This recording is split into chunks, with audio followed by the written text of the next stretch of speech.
AI, right, to me, augmented intelligence is the basic stuff. Forget about artificial intelligence. First should be augmented intelligence, right? How do you help the people to do things they could not do? You're listening to Augmented Ops, where manufacturing meets innovation. We highlight the transformative ideas and technologies shaping the front lines of operations, helping you stay ahead of the curve in the rapidly evolving world of industrial tech. Here's your host, Natan Linder, CEO and co-founder of Tulip, the frontline operations platform. This week on Augmented Ops, we're chatting with Professor Jay Lee from the University of Maryland, where he serves as director of the Industrial Artificial Intelligence Center. While a lot of people love to talk about AI, Professor Lee has spent much of his career actually on the shop floor implementing these tools and putting them to use in scenarios like building cars and many, many more. His career spans industry, government, academia, and it gives him a unique perspective on how we should be approaching this technology and its application. Today, we'll be discussing with him how industrial AI is reshaping manufacturing operations, global supply chains, and how our education system needs to adapt to train the next generation of AI-driven manufacturing practitioners. Let's go.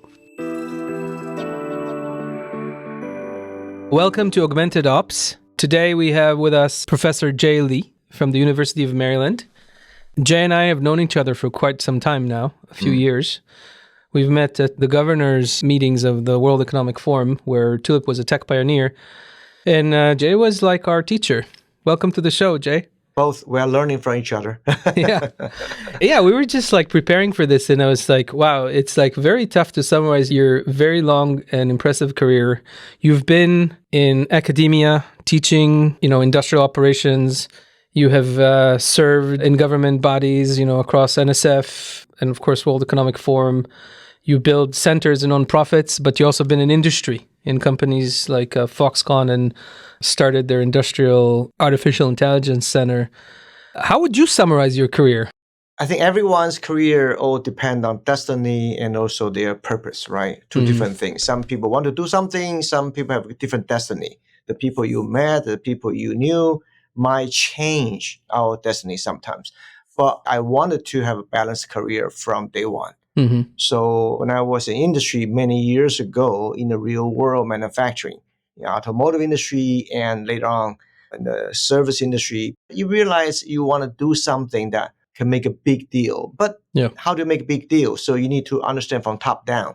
So I had an opportunity to work for National Science Foundation. So you can oversee a lot of stuff going on from academic professor and also from different perspective of different innovation even from students, right? Absolutely. So to give you a good inspiration, what kind of things that academia can bring in. And also then you're back to industry again and to say, I want to do something again, right? And then eventually after a few years, you said, no, I got too much idea. You have too many different things going on. You want to do a good, deep research. And then you became professor, right? So then you back to industry again to do different things. So like a heat treatment, I sometimes see myself like a heat treatment.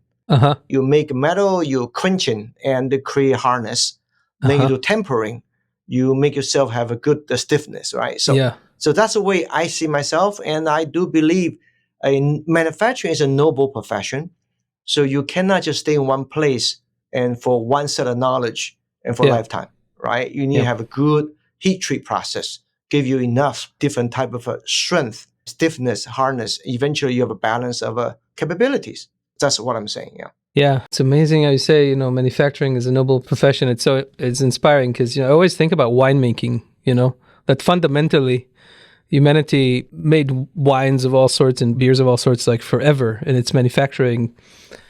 So much have changed and nothing can change at the same time. Sometimes I think about it we are the Homo faber, we're the technology wielding mammal, Yes, that's correct. Manufacturing is such an important facility of that. So we both spend time thinking about like where manufacturing and specifically humans in manufacturing are going towards, especially with there's no shortage of technology in manufacturing operations. And maybe before we dive into that and like provocating a little bit, and kind of thinking through your recent published book, you'll tell us all about it in a little bit. But before we do that, let's do a quick exercise. Where did you start your career in production? When you were like first production line, take us there and like, what is your job? What are you doing? What are you making? How does the production line look like?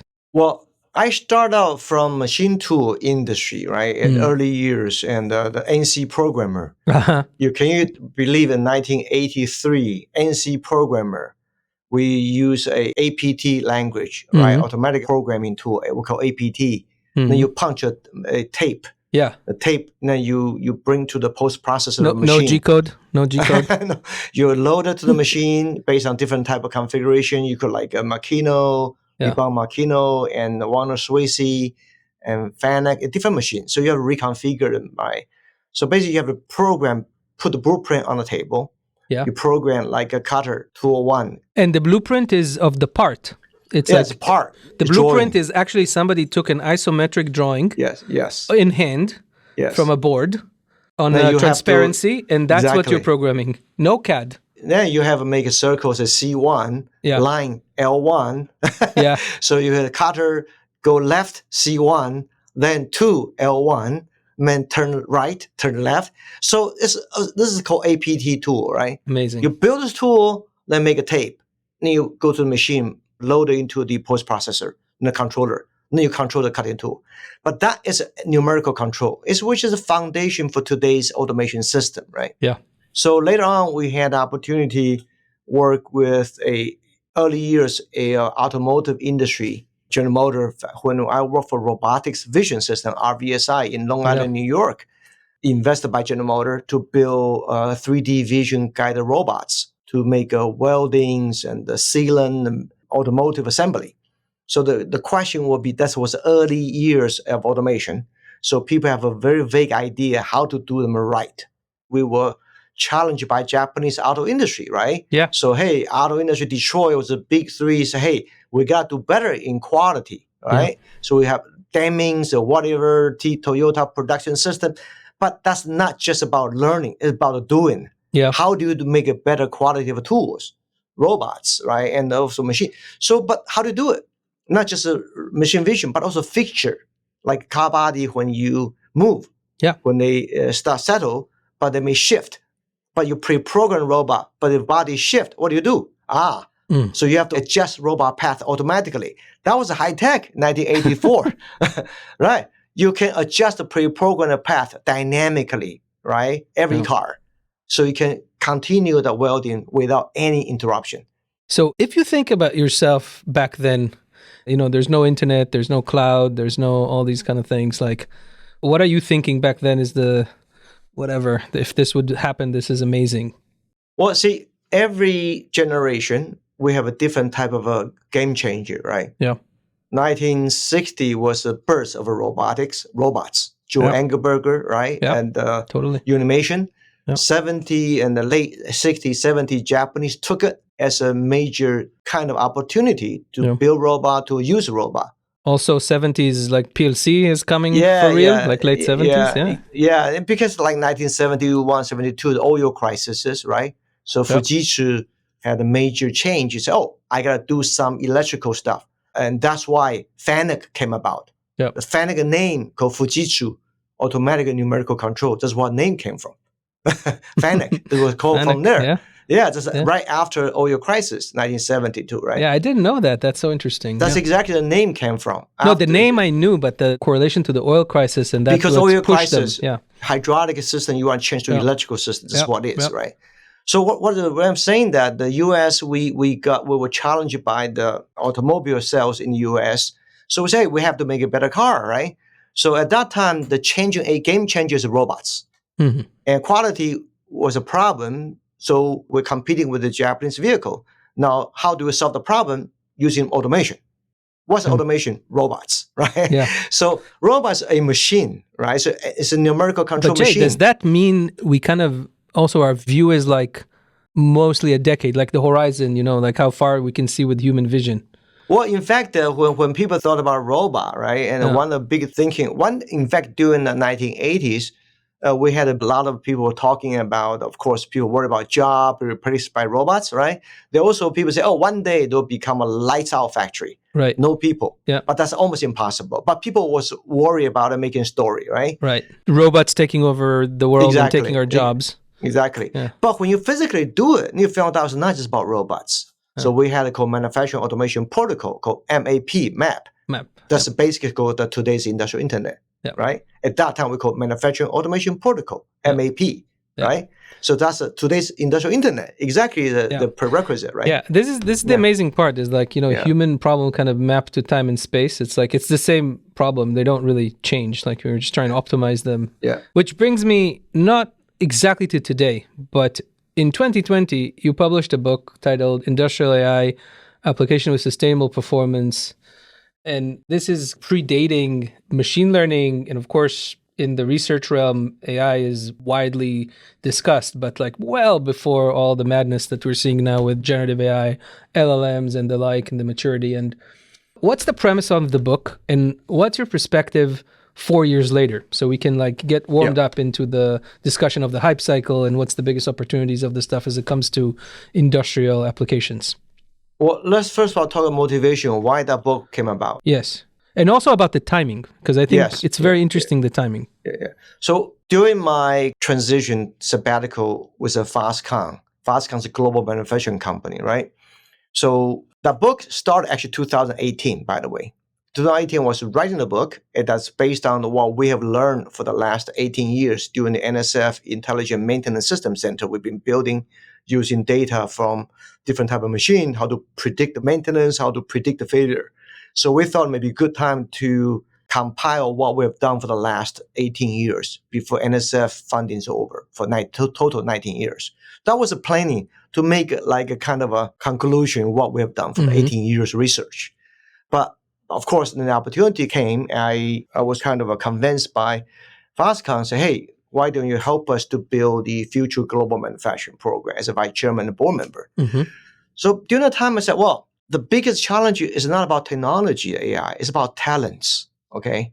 How you train the people at a large scale. I'm not talking about training 200 people. I'm talking about 10,000 people. 100,000 people. 100,000 We need 2-3 million just in the US alone. Yes, and without semiconductor, now we need more because exactly. CHIP Act is bringing back factories. We need more.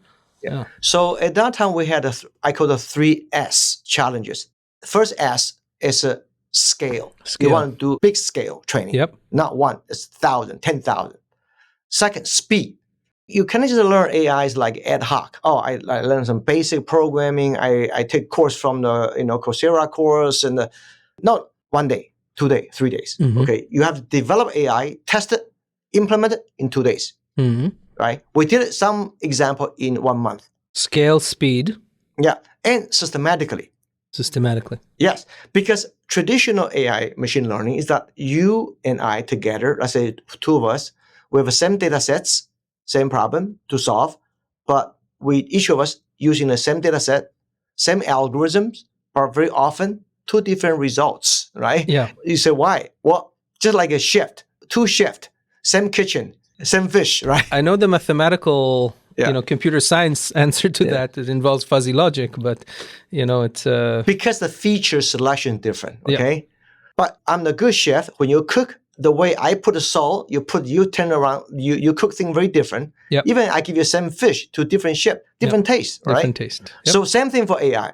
So if you do that, it's a big problem because in engineering, we normally call system engineering. If there's a crack in your bearing, in your turbine blades, it's a crack. You cannot say one person say, maybe a crack. Another person say, well, likely the crack. So you got to have a consistent way to draw a decision, right?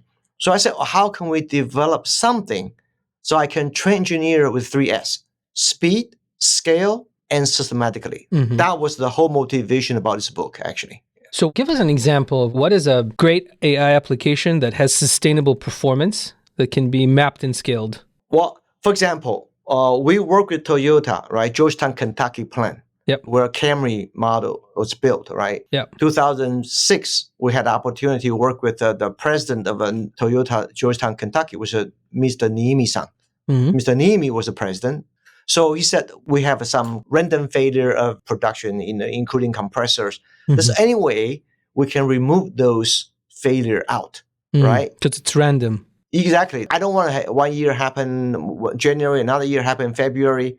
They randomly happen different time. Yeah, you can't reproduce only in a car.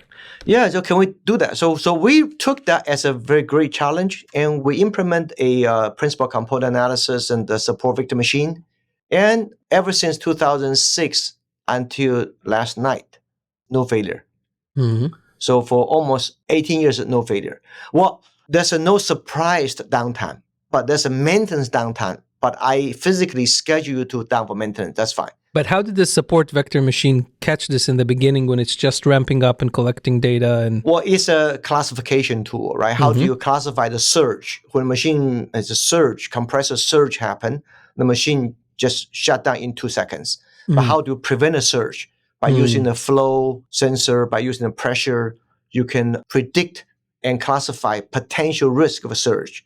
So you created a feedback loop, studied the pattern and the feature, classified, and then created action drivers on that. Yeah. So what you do is if you detect the likelihood of surge, you can open the inlet guided valve early, relieve the pressure, so the machine never have a sudden failure, right? That's a great story. Now, can you imagine implementing what you did in '06 with what you have today, cloud, industrial IoT, Gen AI? Now go back to that point and how long did it take you? Well, that project took us 6 months, right? We had the mistakes first. We located wrong problems. But later on, we have a number of other projects, sometimes 3 months, sometimes 1 month. So eventually my question will be, if the problem need to be similar problems, I don't need 6 months. I can finish it in 3 weeks, 3 days. How about 3 hours, right? 1 day, right? Yeah, so that's my question. If the same problem from '06 to today, so it's proportion of almost 20 years, right? Yeah. How long would it take today?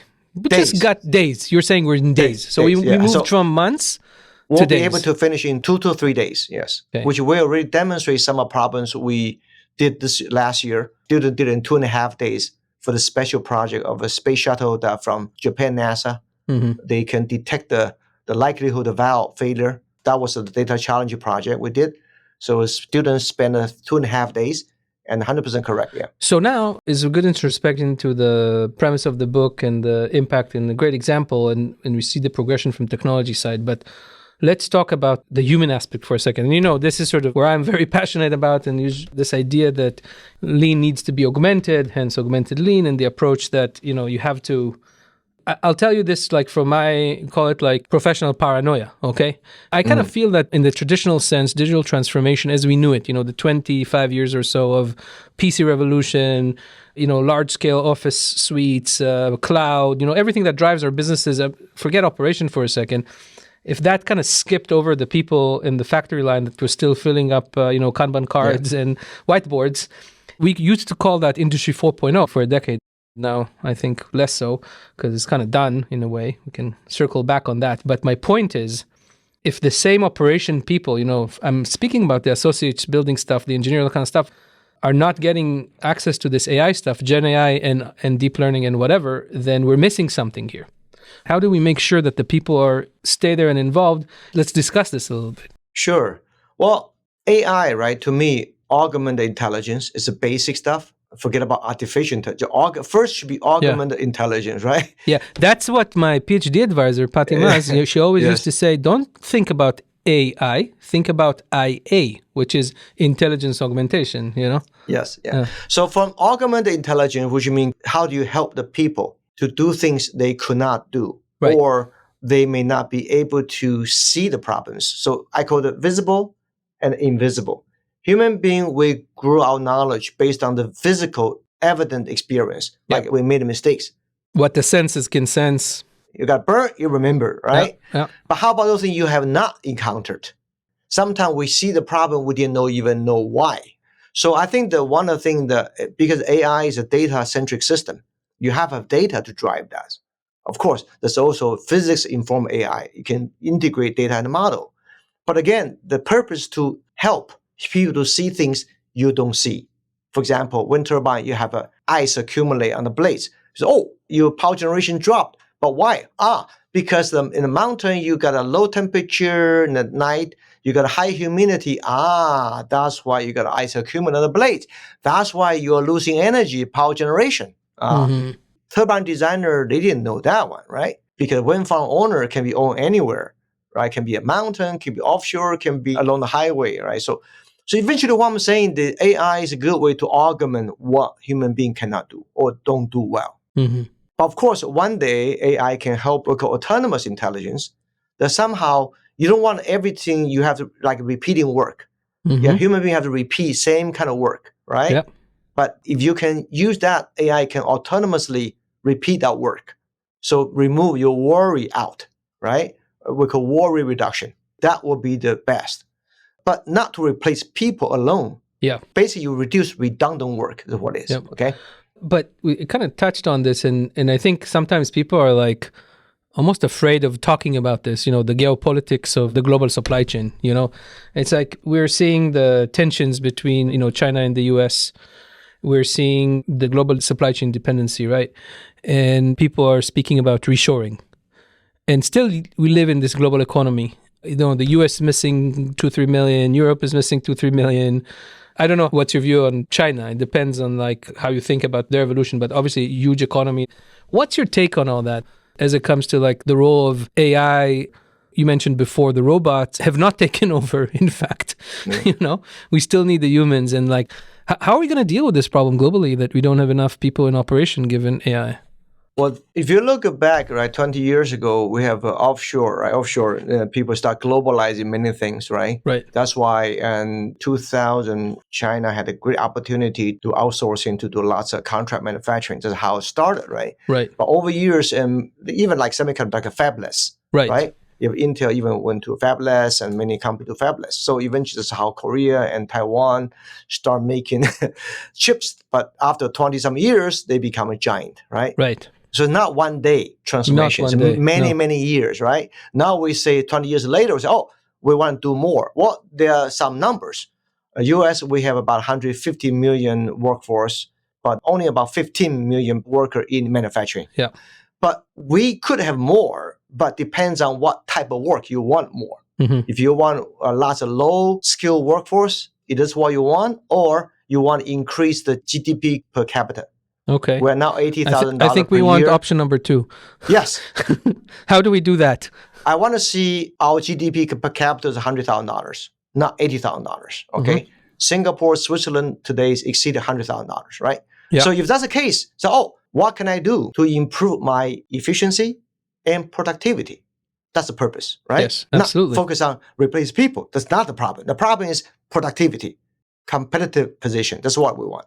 Yep. So if that's the case, every country has a problem. Every country. China had a great growth for the last 20 years. Then because they leapfrog many stage. Yeah. Now certainly you have a geopolitical constraint. Now you have to re-examine what need to be redone. So that's why if you look at Global Lighthouse Network, there are so many companies trying to do Lighthouse. Why? The 2 reasons. Number one, the baseline they came from was okay, but not good enough, right? So baseline was much lower, so they can easily improve 2x, sometimes 3x efficiency, right? We're both on the same sort of Lighthouse expert group. I should have checked that, but I think we've crossed already 50 out of... 153 now. Yeah, but more than 50 are in China. Oh, yeah. China has over 50. Almost 60 now. And this is sort of the point I'm driving. Is like you mentioned, 20 years is a long time and started small and outsourcing and contract manufacturing, but then it becomes, I say from contract manufacturing to core competency. Yeah. And when the core competency shifts from one place to another geographically, then you have a deficit where it moved from. Well, it's about ecosystem, right? Just like Detroit used to be, it had a strong ecosystem back in 1970s, 80s, right? So almost every company in Detroit, they are really, truly dovetailed together. They are so integrated, they can make almost anything, right?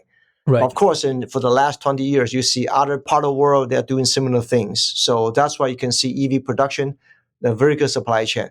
But we have to ask ourselves, what can we do to select the right area to increase our productivity, right?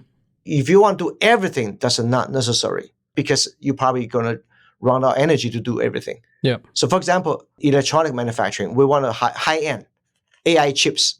You want to do HGPUs, future server, stuff like that. Yeah. So you want to make those high-end, we call high value.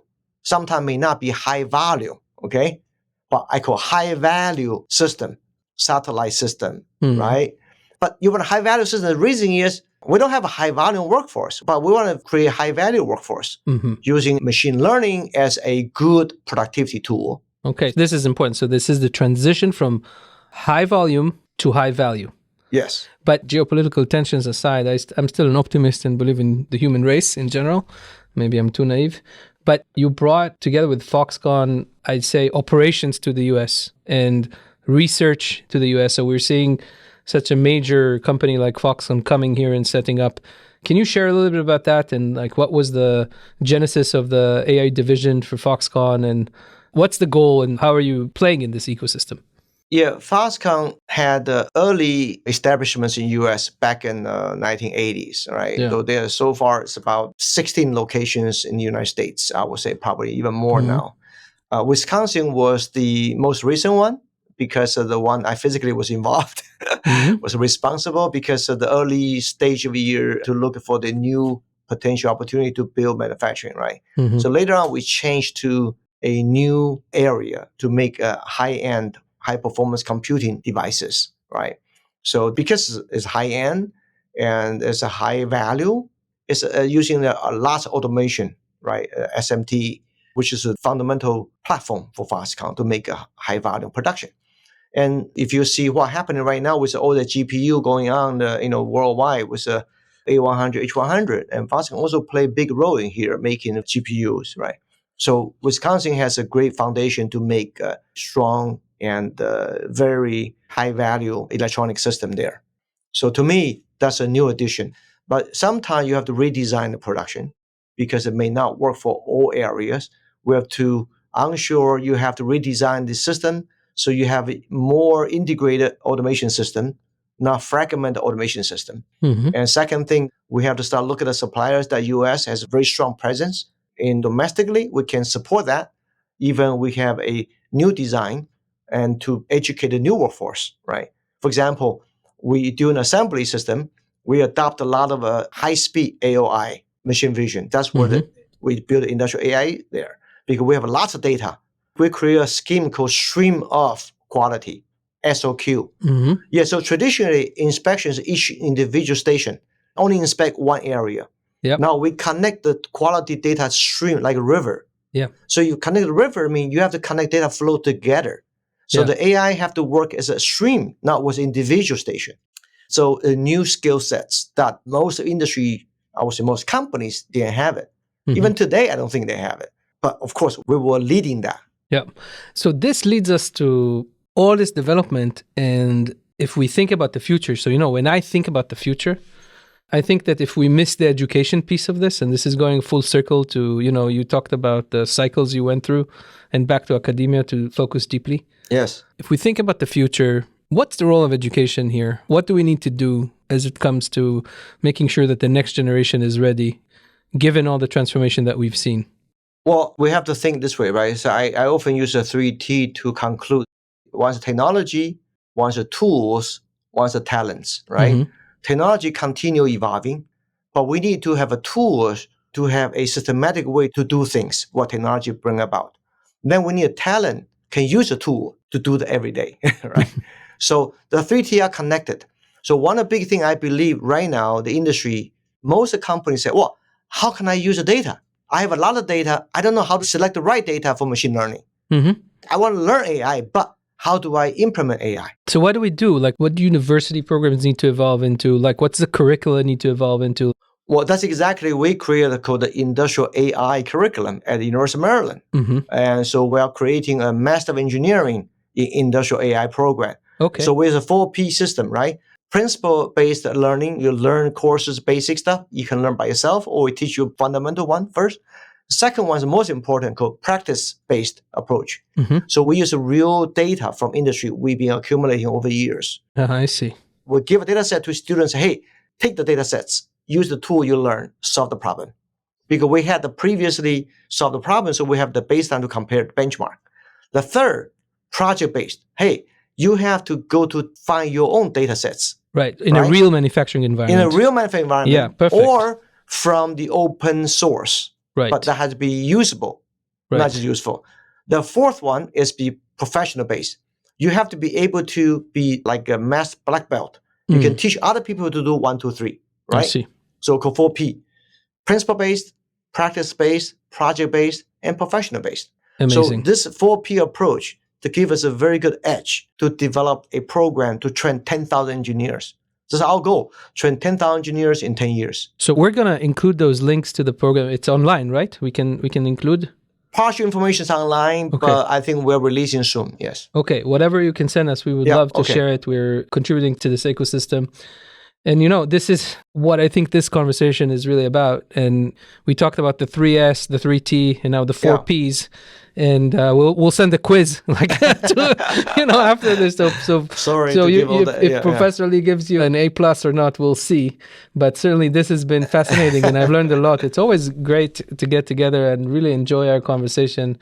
We will do this again. Anytime, yeah. I really appreciated you coming on the show, and thank you so much, Lee. Well, thank you for the opportunity. Perfect. Thanks a lot. Thank you for listening to this episode of the Augmented Ops podcast from Tulip Interfaces. We hope you found this week's episode informative and inspiring. You can find the show on LinkedIn and YouTube or at tulip.co/podcast. If you enjoyed this episode, please leave us a rating or review on iTunes or wherever you listen to your podcasts. Until next time.